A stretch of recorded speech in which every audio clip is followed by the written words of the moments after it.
కడాన తిరుమల లడ్డు కూడా నాసి రకం.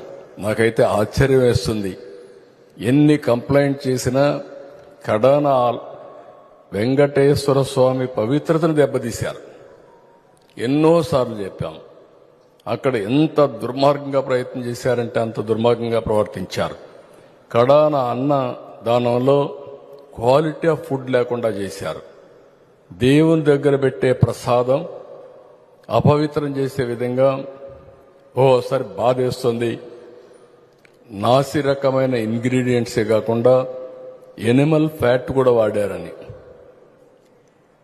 ఏది గీకు బదులు ఈరోజు స్వచ్ఛమైన గీ తెమన్నాం, ప్రక్షాళన చేయమన్నాం. నాణ్యత పెరిగింది, ఇంకా కూడా నాణ్యత పెంచుతాం. అల్టిమేట్గా వెంకటేశ్వర స్వామి మన రాష్ట్రంలో ఉండడం మనందరి అదృష్టం.